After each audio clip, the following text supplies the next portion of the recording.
नमस्कार दोस्तों, आप सभी का स्वागत है।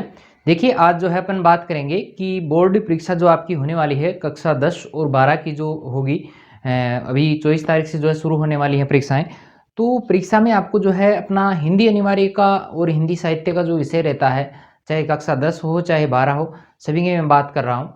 आपको उसमें लिखना कैसे है, यानी आपके लिखने का जो तरीका है वो कैसा होना चाहिए ताकि आपके ज़्यादा से ज़्यादा नंबर जो है वो उसमें बन सके। तो चलिए आज का ये टॉपिक शुरू करते हैं और एक-एक बिंदु को लेके मैं जो है यहाँ पे बहुत गहराई से जो है बात करूँगा। शुरू से लेके अंत तक अपन चलेंगे। यहाँ पर अपठित गद्यांश है, उसके बाद में जैसे प्रश्न उत्तर हैं, उनके जवाब जो है वो कितने-कितने लिखने हैं। आगे मैं बात करूँ तो जैसे प्रार्थना पत्र है, निबंध है, उसको लिखने का तरीका क्या रहेगा, सारा का सारा मैं यहाँ पर आपको बताऊँगा।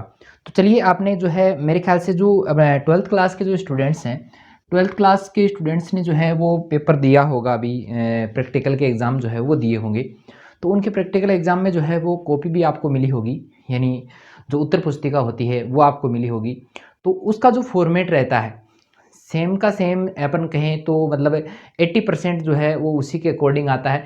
यानी मुख्य पृष्ठ जो है वो थोड़ा-सा अलग आता है, बाकी जो अपना अन्य जो भाग रहता है, यानी जो पीछे वाले जो पृष्ठ रहते हैं, वो सेम टू सेम आते हैं। तो उनमें होता क्या है देखो, जो पीछे वाले जो पृष्ठ होते हैं उनमें देखिए, इसको मैं मिटा देता हूँ ना, उसमें देखिए होता ये है कि इसमें देखो कॉपी इस प्रकार बनी हुई होती है, यानी यहाँ पर जो है इस प्रकार के कॉलम होते हैं। यहाँ पर तो अंक लिखे हुए होते हैं, जो एग्जामिनर देता है कि आपके किस प्रश्न में जो है कितने नंबर आए हैं वो उसमें लिखा हुआ रहता है। मुख्य पृष्ठ की मैं बात यहाँ पर नहीं करूँगा क्योंकि मुख्य पृष्ठ का जो है मैं अलग से एक वीडियो बनाऊँगा। उसमें मैं जो ओरिजिनल कॉपी होती है उसको मैं दिखाऊँगा कि इस प्रकार की कॉपी होती है और उसमें आपको किस प्रकार जो है अपने रोल नंबर वगैरह लिखने हैं, वो बात में बाद में करूँगा, अगले वीडियो में वो मैं बात करूँगा। यहाँ पर अंदर का जो भाग है यानी कॉपी के बीच जो बीच वाला भाग है, यानी जो कॉपी शुरू से आप लेके चलते हो, वो वाले भाग की मैं बात यहाँ पर करूँगा। यहाँ पर लिखा होगा अंक और यहाँ पर लिखा होगा प्रश्न संख्या, प्रश्न संख्या। अब देखो, होता ये है कि यहाँ पर लिखा हुआ है प्रश्न संख्या, इसका मतलब आपको उत्तर वगैरह कुछ नहीं लगाना। पहले प्रश्न का जवाब दे रहे हो, नंबर 1 लगा दो, सीधा ही क्या लगा देना है, नंबर 1 लगा देना है। अब 1 नंबर लगा दिया। अब इसमें एक वाले में भी आपको फर्स्ट क्वेश्चन का आंसर देना है, तो यहाँ पे फर्स्ट लिख देंगे और फर्स्ट वाले का आंसर यहाँ पर लिख देंगे। फिर एक लाइन आपको खाली छोड़ देनी है, फिर आपको जो है सेकंड वाला क्वेश्चन जो रहेगा उसका आंसर लिख देना है, ठीक है। और भी आप प्रश्न नहीं उतारने। कुछ स्टूडेंट्स मैंने भी क्लास में देखा है कि प्रश्न उतार देते हैं, जिनको आता नहीं है वो क्या करते हैं, प्रश्न उतार देते हैं। वो अपने को नहीं करना है, प्रश्न अपने को यहाँ पर नहीं उतारने, आपको सिर्फ इनके आंसर लिखने हैं। अब देखो, कुछ बच्चे कह रहे थे कि सर जो है ये बताइए कि जो अपठित वाले गद्यांश है उनका सारणी बना के जवाब दें या ऐसे दें। देखो, जो भी आपको जो भी आपकी एग्ज़ाम होगी उस एग्ज़ाम में कुछ निर्देश दिए हुए होते हैं। ये निर्देश आपको जो है अपनी जो प्रश्न आए पेपर जो आएगा उस पेपर में आपको ये निर्देश दिए हुए मिलेंगे। तो उन निर्देशों को आप आसानी से आराम से पढ़ें। बिल्कुल शुरू में जाएँ तो उनको जो है आराम से थोड़ा-सा पढ़ लें फटाफट, और उसमें लिखा हुआ होगा कि आपको जो है बहुविकल्पी प्रश्नों के जो जवाब हैं वो सारणी बना के देने हैं या नहीं देने, वहाँ पे वो सारी चीज़ लिखी हुई होगी।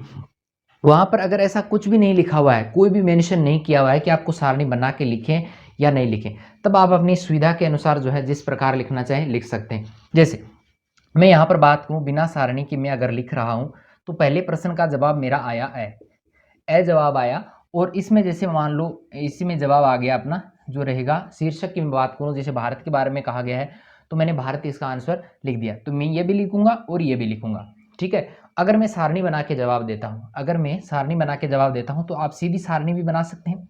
इस प्रकार की आपकी सारणी रहेगी, ये सारणी हो गई, ठीक है। और इसमें क्या करना है, ये देखो मैं बना देता हूँ 4-5 है ना।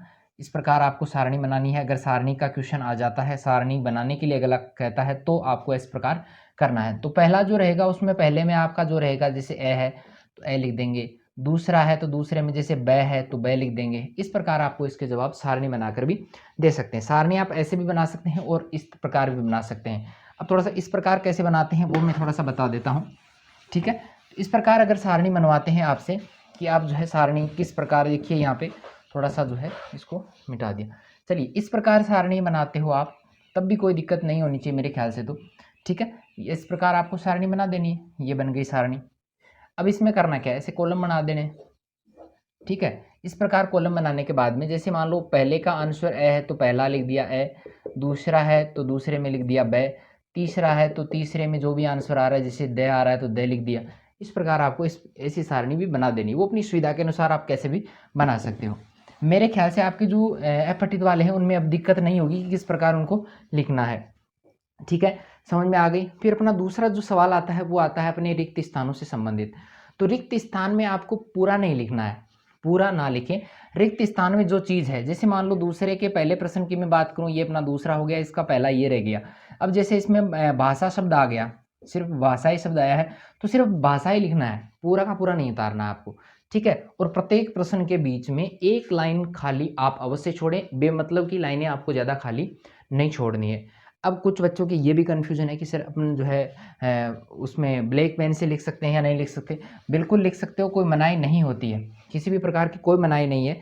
क्यों नहीं है, देखो आपकी जो 19-20 में शायद बोर्ड परीक्षा लगी थी, ठीक है, तो उस समय जो कॉपियां हैं वो आपकी वेबसाइट पे डाली हुई हैं। आरबीएससी की वेबसाइट पे आप जाएंगे, वहाँ पे बुक्स वगैरह वो डाउनलोड करने के लिए कहेगा, तो वहीं पर ही आपको जो है नीचे ऑप्शन मिल जाएगा कि बेस्ट आंसर कॉपीज़। तो बेस्ट आंसर कॉपीज़ जो है वहाँ पर जाकर आप देख लेना, ब्लैक पेन से भी लिखा हुआ है, नीले पेन से भी लिखा हुआ है, दोनों पेनों का आप वहाँ पर यूज़ कर सकते हो। अगर एग्जामिनर मना कर देता है कि भाई आपको यूज़ नहीं लेना है, मना नहीं करेगा मेरे ख्याल से, लेकिन फिर भी मना कर देता है तो आपको यूज़ नहीं करना है, ज़बरदस्ती उनके साथ में नहीं करनी है। ठीक है, तो आप किसी भी पेन से लिखें, इसके नंबर नहीं कटेंगे कि आप कोई दूसरा पेन यूज़ कर रहे हो तो उसके नंबर कटेंगे, ऐसा कुछ भी नहीं है, नंबर कुछ नहीं कटेंगे।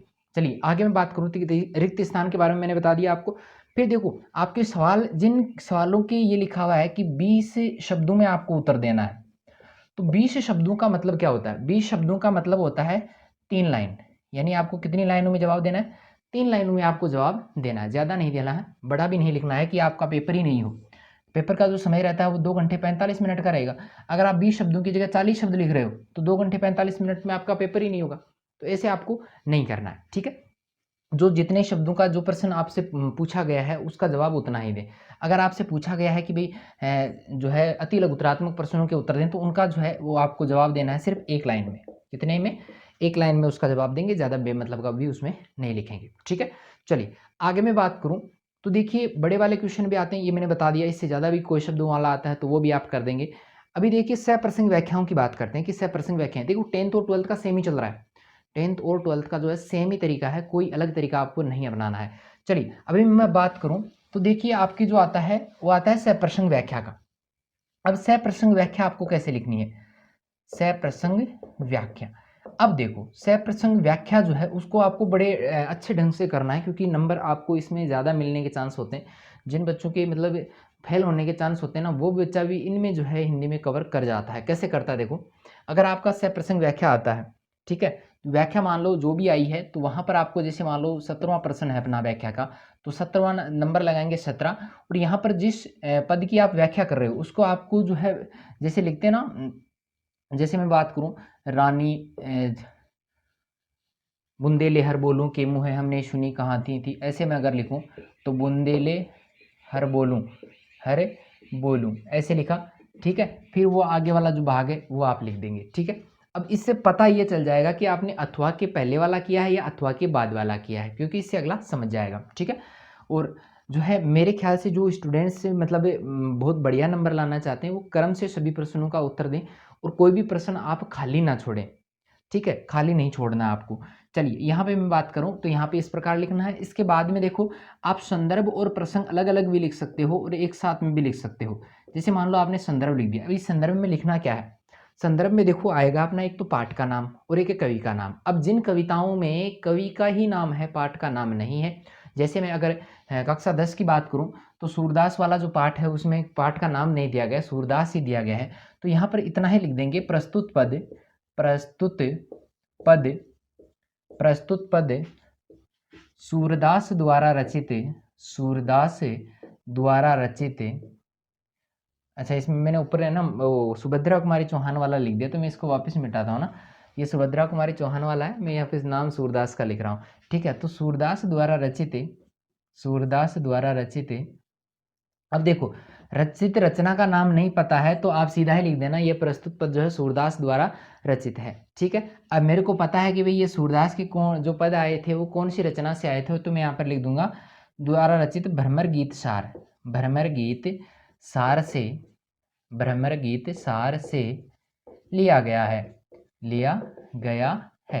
तो ये चीज़ मैंने लिखी है। अब देखो यहाँ पे मैं इसको थोड़ा सा मेंशन करूँगा, यानी मैं अंडरलाइन कर दूंगा, इसके भी मैं अंडरलाइन कर दूंगा। अब इससे होगा क्या कि जब भी एग्जामिनर इसको देखेगा संदर्भ में, यानी क्या होता है कि ये कहाँ से लिया गया है, तो संदर्भ जब भी देखेगा तो ये चीज़ दिख जाएगी और ये चीज़ दिख जाएगी, और वही चाहिए उसको, ज़्यादा कुछ चाहिए नहीं। ठीक है, तो ये आ गया अपना संदर्भ में। अब मैं लिखता हूँ प्रसंग। अभी क्या लिखेंगे? प्रसंग। अब देखो संदर्भ और प्रसंग दोनों साथ में भी लिख सकते हो और अलग अलग भी लिख सकते हो। ये आप ब्लैक पेन से लिखें, ये वाले भी आप ब्लैक पेन से लिख सकते हो, ये वाला है, ये वाला है, कुछ मोस्ट जो शब्द हैं उनको आप ब्लैक पेन से लिख सकते हो। अभी मैं प्रसंग की बात करूं तो प्रसंग में देखिए होता क्या है, प्रसंग में जो है जो भी यहाँ पर पद आया है उस पद में क्या बताया गया है उसकी आपको 1 से 2 लाइनें लिखनी है। कितनी लिखनी है? 1 से 2 लाइनें जो है वो आपको प्रसंग में लिखनी है। ठीक है, कि इस वाले भाग में बताया क्या गया है।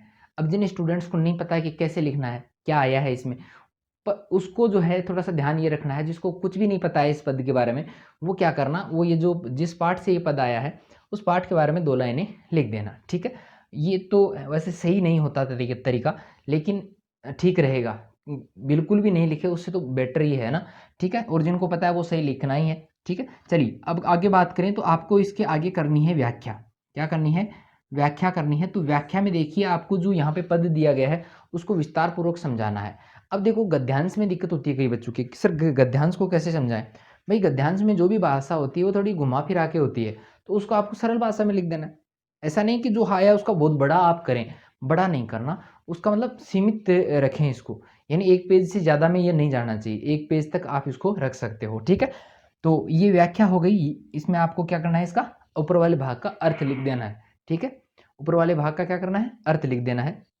आगे मैं बात करूं तो व्याख्या के बाद में आपको लिखना होता है विशेष।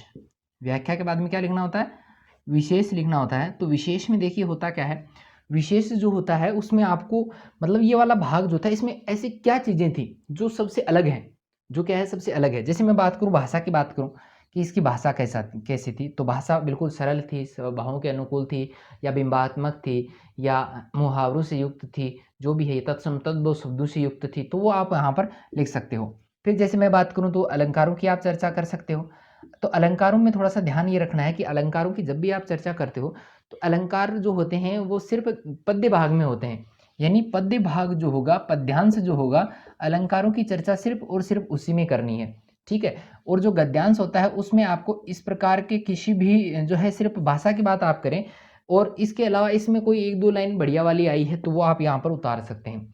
बाकी पद्यांश में जो रहेगा वो अलंकार रहेंगे, और बाकी गद्यांश में आपको अलंकारों का परिचय नहीं देना। मैंने बहुत सारे बच्चे देखे हैं सिर्फ रट्टा मार के आते हैं, करते क्या है, सिर्फ ये क्या करते हैं गद्यांश में भी क्या लिख देते हैं, इसमें अनुप्रास अलंकार का प्रयोग, सबसे ज़्यादा बच्चों को यही आता है, और वो क्या कर देता है, ये अलंकार लिख देता है। वो बिल्कुल ही गलत है। इससे अच्छा तो ये होगा कि आप इसमें से छांट के 2 लाइनें उतार दें। ठीक है, तो ये आपकी सह प्रसंग व्याख्या का जो है तरीका लिखने का हो गया। ठीक है, समझ में आई होगी सारी बातें। अभी देखो मैं बात करूंगा निबंध की, जो सब कॉमन टॉपिक चल रहे हैं उनकी मैं बात करूंगा।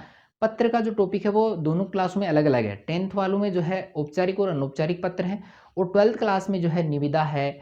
निविदा के अलावा बात करें तो जैसे जो है अधिसूचना है, अधिसूचना के बाद में अर्धशासकीय पत्र है, और जो है अपनी जो एक आता ना, निविदा सूचना आ गई, अधिसूचना आ गई, ज्ञापन आ गया, और अर्धशासकीय पत्र आ गया, और एक कौन सा बच गया भाई, एक प्रेस विज्ञप्ति बच गई। ठीक है, तो विज्ञप्ति वाला भी उसमें आ जाता है, वो थोड़ा सा अलग है। 10वीं और 12वीं में ये दोनों चीज़ें अलग हैं थोड़ी सी। तो मैं निबंध जो है वो सबका सेम है, तो निबंध की मैं थोड़ी सी यहाँ पर बात करूँगा। पहले मैं इसको मिटा देता हूँ, फिर निबंध की बात करते हैं। देखिए निबंध में होता क्या है, निबंध का तरीका भी जो लिखने का है वो आपको बढ़िया से बढ़िया रखना होता है। ठीक है, तो वो कैसे करना है आपको, देखिए मैं बता देता हूँ। देखिए निबंध का जो तरीका है वो 10वीं क्लास में थोड़ा सा अलग है और 12वीं में अलग है। कैसे है अलग? अलग सिर्फ पेपर में है, लिखना अपने को सेम ही है। पेपर में अलग कैसे है कि 12वीं में जो भी, जैसे मैं यहाँ पे आतंकवाद का लिखूँ, अपने निबंध आता है आतंकवाद का, तो सबसे पहले तो जो निबंध आप लिख रहे हो, जैसे ए वाले भाग में आतंकवाद है तो मैं ए लगाऊंगा, और आतंकवाद एक समस्या, क्या करूँगा मैं, ये हेडिंग डाल दूंगा। ये हेडिंग डाल दी मैंने, इसको मैं अंडरलाइन करूँगा, कर दिया। अब 10वीं वालों में तो ये होता है कि उनको पॉइंट दिए हुए होते हैं और 12वीं में पॉइंट बनाने होते हैं। अब देखो दोनों का सेम ही रहेगा। यहाँ से यहाँ पर लिखेंगे रूपरेखा, क्या लिखेंगे, यहाँ पर जो है एक लाइन ये हो गई अपनी, यानी आपको 2.5 पेज से ज़्यादा ही भरना है निबंध का। अब यहाँ पर एक लाइन तो ये हो गई, ये खा गया मैं, ठीक है, ये रूपरेखा हो गई। अब यहाँ पर मैं बात करूँगा, सबसे पहले जैसे मैं लिखूँगा प्रस्तावना, क्या लिखूँगा, प्रस्तावना। अब 12वीं वालों के तो ठीक है कि एक तो प्रस्तावना याद रहेगा, एक उपसंहार याद रहेगा, ठीक है, और 10वीं वालों के मिलता है प्रस्तावना है तो भी, मतलब उसमें तो दिए हुए हैं सारे बिंदु, तो उस हिसाब से लिख देना है। दूसरे अगर मैं बात करूँ, नंबर 1 पे ये हो गया। नंबर 2 पे मैं बात करूँ, जैसे भारत में आतंकवाद, भारत में आतंकवाद, ठीक है, ये बिंदु हो गया। थर्ड की मैं बात करूं तो आतंकवाद के दुष्प्रभाव, ठीक है। चौथा बिंदु आ गया कि रोकने के उपाय, ठीक है, और पांचवा बिंदु में लिख दूंगा उपसंहार। क्या लिखूंगा, उपसंहार। अब देखिए इसमें होता यह है कि ये मैंने 5 बिंदु लिख दिए। अब 5 बिंदु लिख दिए, ये यहाँ नहीं लिखने, इधर नहीं लिखने हैं, इधर लिखे आप, ठीक है, तो ये ठीक रहेगा, इधर लिखा है आपने तो ये ठीक रहेगा, ठीक है। चलिए आगे देखिए, यहाँ पे जो है मैंने एक लाइन भर दी, 2 है, 3 है, 4 है, ये 5 और 2 7 लाइनें मैंने जो है यहाँ पर कवर कर दी हैं, ठीक है। अभी आपको क्या करना है, यहाँ पे इतना लिख दिया, 10वीं में 12वीं में दोनों सेम ही लिखना है। फिर आप नंबर 1 लगाएंगे, 1 नंबर लगा के जो आपने लिखा है प्रस्तावना वो लिखेंगे। प्रस्तावना जैसे ही लिखेंगे, ये आगे वाली लाइन खाली छोड़नी है और यहाँ से लिखना आपको प्रारंभ करना है। और यहाँ पर भी जो शब्द इंपॉर्टेंट रहते हैं, मोस्ट इंपॉर्टेंट जो शब्द हैं, उनको भी आप ब्लैक पेन से जो है लिख सकते हैं, हाईलाइट उनको कर सकते हैं। ये सारा का सारा जो मैटर रहेगा, उसमें आप कहीं पर ब्लैक पेन भी यूज कर सकते हो, कहीं पर नीला पेन भी यूज कर सकते हो, वो कोई दिक्कत नहीं है, ठीक है, उसके नंबर नहीं कटेंगे, ठीक है।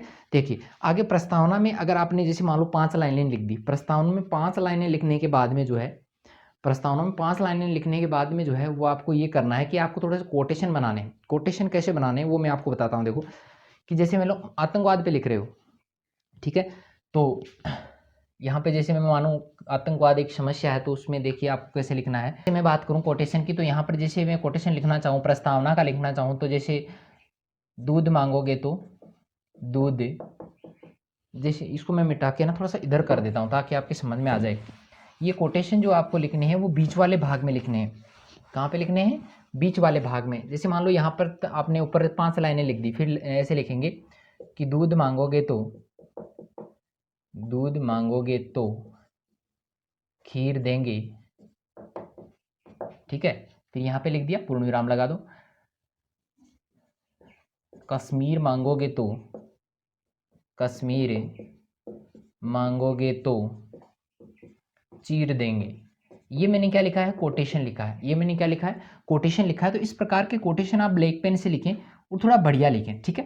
तो इससे क्या होगा कि इससे जो है अगले एग्जामिनर पर जो है इसका थोड़ा ज़्यादा प्रभाव पड़ता है, उसको बहुत अच्छा ये लगता है, इसलिए वो इसमें नंबर ज़्यादा देगा आपके, ठीक है। तो इस प्रकार आपको जो है कोटेशन बना के जो है आपको निबंध करना है। 2.5 पेज से आपको कम नहीं करना, 2.5 से 3 पेज आपको इसके भरने हैं, तब जाके आपको जो है 300 शब्द पूरे होंगे, ठीक है। ये सारी चीज़ें समझ में आई होंगी। अभी देखो 10वीं क्लास में जो है विज्ञापन है, तो विज्ञापन को मैं तो अलग बना के बताऊंगा, क्योंकि ये जो मैंने क्लास ली है वो 10th और 12th दोनों के लिए ली है। अभी जो है 10th के लिए अलग से बनाएंगे और 12th के लिए जो अलग से बनाएंगे कि भैया आप जो है उसका अलग अलग जो है वो बनाएंगे, क्योंकि जैसे विज्ञापन है तो विज्ञापन 10वीं क्लास का रहेगा, 12वीं में वो काम में नहीं आता है, ठीक है। विज्ञप्ति वगैरह 12वीं की है, तो मैं ये चाहता हूँ कि जो वीडियो जिस क्लास का बने सारे बच्चे उसको देखें, ठीक है। अभी जैसे मैं 10वीं का बताऊंगा तो 12वीं वाले चले जाएंगे, ठीक है, तो उस हिसाब से अपन नहीं करेंगे। तो ये सारी चीज़ें जो है वो आपको समझ में आई होंगी। और भी जो कुछ बचा है मैं बताऊंगा, एक एक चीज़ बताऊंगा, आप टेंशन ना लें। बार बार बच्चे जो है वो कमेंट कर रहे हैं सर इसके बारे में बताओ, कभी कोई पूछता है सर कवियों के बारे में बताओ, कभी कोई कहता है कि सर प्रसंग व्याख्याओं के बारे में बताओ, वो तो कभी मतलब सारे वो होता रहता है। तो ये 10वीं और 12वीं दोनों के लिए जो है इंपॉर्टेंट रहेगा। और ज़्यादा से ज़्यादा इसको वीडियो को देखें और लाइक भी करें। अगर आपके समझ में आया है, आपको कुछ लगा है कि इसमें ये जो है अपने फ़ायदे का साबित हो सकता है, तो आप इसको लाइक भी ज़रूर करें। और आपकी कोई शिकायत है तो वो भी आप कमेंट करके ज़रूर बताएं। तो वीडियो आपको कैसा लगा इसके लिए भी आप कमेंट करें। और अभी तक अगर आप मेरे यूट्यूब चैनल पर नए हैं तो इसे सब्सक्राइब करना भी ना भूलें। तो चलिए आज के लिए इतना ही, मिलते हैं फिर एक नई वीडियो के साथ में, तब तक के लिए धन्यवाद।